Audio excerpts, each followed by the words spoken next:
Hello and welcome to Black Box. Thank you for joining us tonight, and I'll be your presenter, Whitley. Today we have a very special guest, Miss Baker.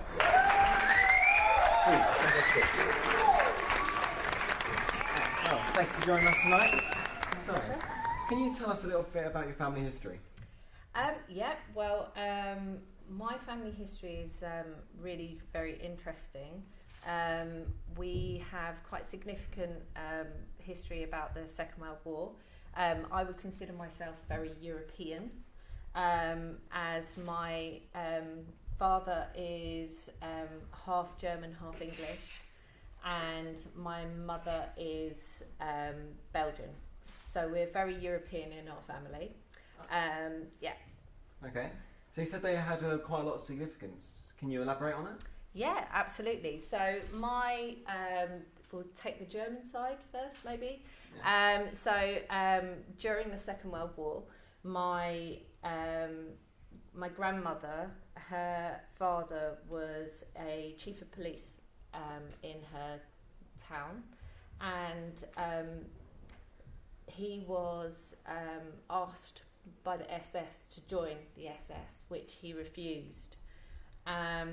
They were going to, essentially, because of that, they were going to put him in prison and more than likely send him to a work camp.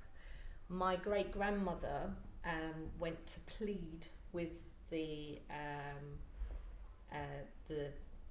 SS officer, and we're not quite sure what went on during that meeting. However, we're fairly sure that she had to unfortunately give herself to the officer in order to save her husband's life. So instead of essentially killing him, they sent him to the front instead. Unfortunately, he came back from the war a very different man, and was very, very unhappy, and just became just not very nice. Unfortunately, he was suffering from quite significant mental illness after that. My grandmother was then a product of the war. Being German, she was unfortunately, having had nothing to do with the atrocities that happened, but she unfortunately was taken by some Russian soldiers and taken to an abandoned house, and they were all very, very drunk and were unfortunately going to sexually assault her, but she managed to escape from a little tiny window and run into the woods. They were very drunk and started shooting at her, trying to kill her, but luckily they were drunk and didn't shoot her.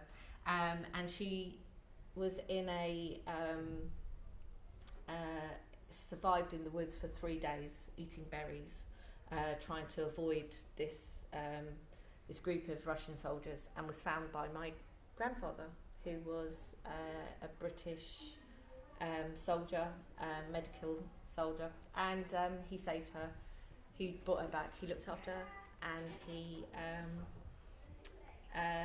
they fell in love and brought her back to England, which is a really lovely story. What about that was it really, with the German side anyway. Okay, and what about the other side of your family? So the other side of my family were, again, really, really interesting. So my Belgian side had, my great-grandfather was a surveyor before the war, and joined the resistance, became the head of the resistance in a little town called Liège in Belgium. And he was instrumental in saving many, many people's lives. Specifically a little girl who she was a Jewish little girl with her mother, who'd walked from Poland to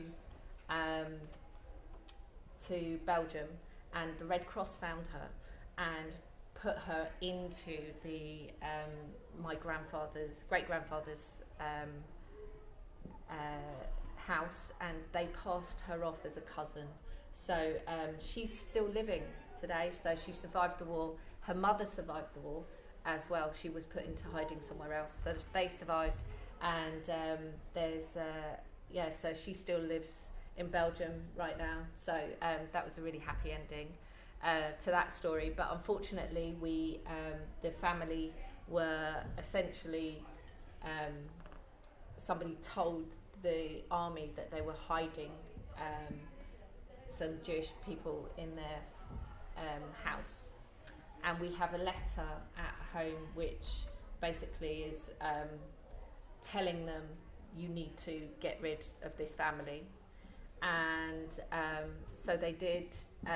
They were actually hiding at my grandfather's house, not my great grandfather's house. Yeah. But they moved this family from there to my great grandfather's house. But then the Germans found out and came to that house.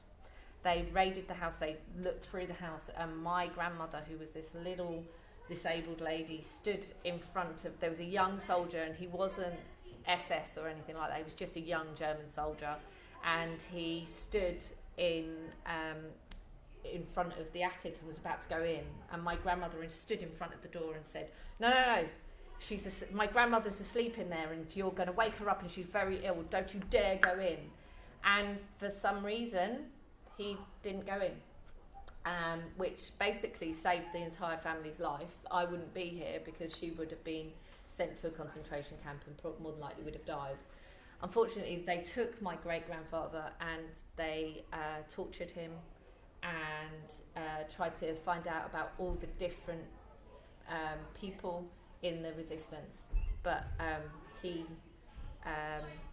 died in a concentration camp. So that was very sad. Was his work ever recognised? Absolutely was. It's really surreal because every time we go back to Liège to see the family, we know that there is at the end of the town hall is the primary school that they named after my great-grandfather, which is absolutely lovely. It's a really fitting tribute because he would have loved that. He would have really, he really felt strongly about education, so that's really nice. And my grandmother was also recognised as well for being a righteous person. It's a thing in Israel. It's a righteous person. And so she's got a medal and a certificate from a foundation in Israel. And they also, the family that they saved are still living. The children that they saved are still living in America. So it was 3 generations of family. They got them out and they moved over to America. So yeah, it's really lovely. So it's a happy ending of sorts. Oh, that's good then. Yeah. So how has your family success and struggles affected your life personally? I feel really European. I feel really strongly. I have like a real strong sense of right and wrong. I would. I wonder whether I would have been as brave if that was me and I was in that situation. I have children, and I'm not sure whether I would be that person, whether I would have put my children at risk. I would love to think that I would be that person to, for the kind of seeing the bigger picture and having that idea of kind of a cause that you want to stand up for. And I hope that I've instilled that sense of right and wrong into my children.